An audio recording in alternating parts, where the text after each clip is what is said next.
Hey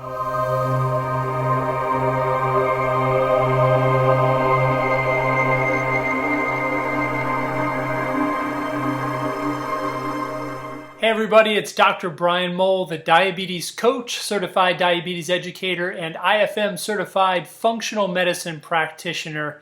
I'm back here today with another video blog, and today we're going to talk about how to stop self-sabotaging, particularly around your diet.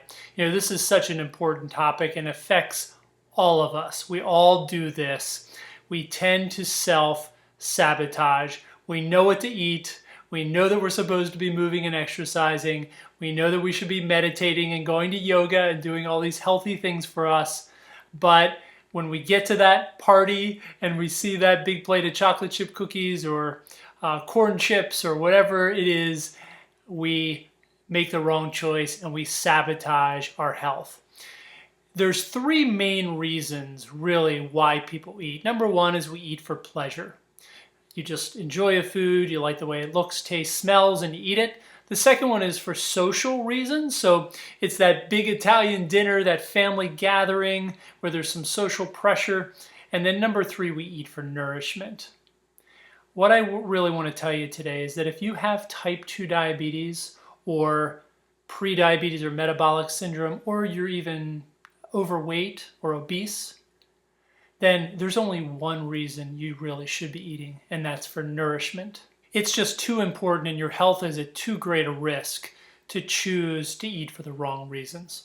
Now, self-sabotage is looking at a food that we know is destructive to our health and choosing to eat it anyway. Why do we do that? I don't know, but it's human nature. We all do it. So let me ask you a question. For someone with type 2 diabetes, which is a better choice? A chocolate chip cookie or a bowl of broccoli? Of course you're going to choose the bowl of broccoli, I hope. Harder question. Which is a better choice? A chocolate chip cookie or nothing? Sometimes that's the choice we're faced with, and we have to make the right choice. So we want to practice something called mindfulness, and in this case, mindful eating. When you find yourself in a situation where you're choosing to eat a food that's damaging or destructive to your health, but you're choosing to eat it anyway, I'd just like you to ask yourself a simple question. And that question is this: why am I choosing to eat this food in this moment? It's as simple as that. Ask the question and then listen to the answer.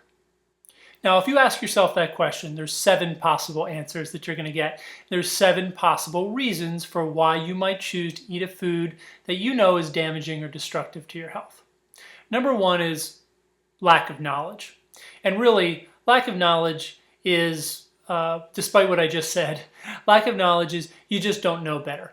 So people who just don't realize, for example, that eating oatmeal is not good for their blood sugar. A lot of people don't know that. So they'll eat oatmeal and then they'll wonder why they can't control their blood sugar. So a lack of having the right information.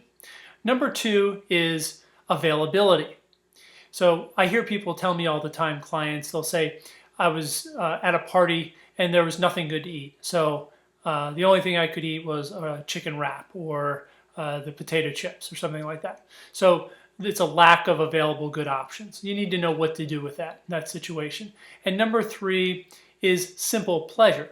Simple pleasure. Some people just say, you know what, the heck with it. I want to eat and I want to eat what I want to eat and I'm just going to eat it. So that's the way a food looks, the way a food smells, the way a food tastes. Those 3 are all based on what we call lower emotions. So those are based on animal instincts, animal drives. We're eating for some sort of simple, immediate gratification, not based on what's going to actually contribute to our health. Now, there's 4 other possible answers that you may get. And the first one is people pleasing.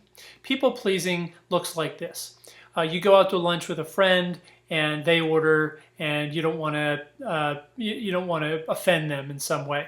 Or they choose a restaurant and you go, and even though you don't really want to go there, you go just for them.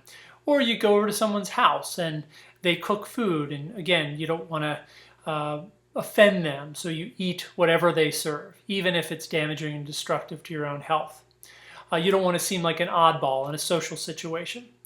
These all come back to self-esteem problems, because what you need to do is put your health above other people's wants and needs. Don't worry about offending other people. Your health is too important to worry about that. You have to focus on rebuilding your health and controlling your blood sugar.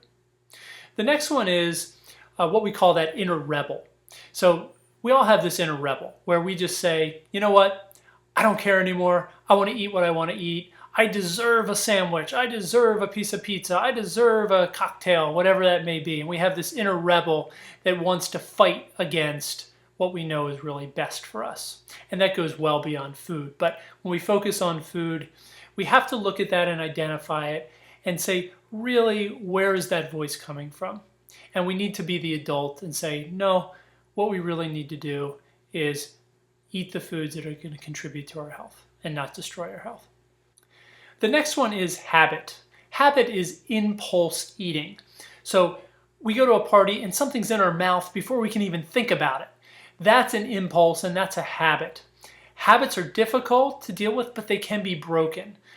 The key is mindfulness. Be aware of your habitual impulsive eating and make sure you stop it before it happens. And the last one, that seventh answer, is addiction. Addiction shows up like, I just don't know why I eat it, but I can't stop. I know it's not good for me. I don't even want to eat it, but I can't help it. And food addictions are just as powerful as drug addictions. They're difficult to break. They're socially accepted.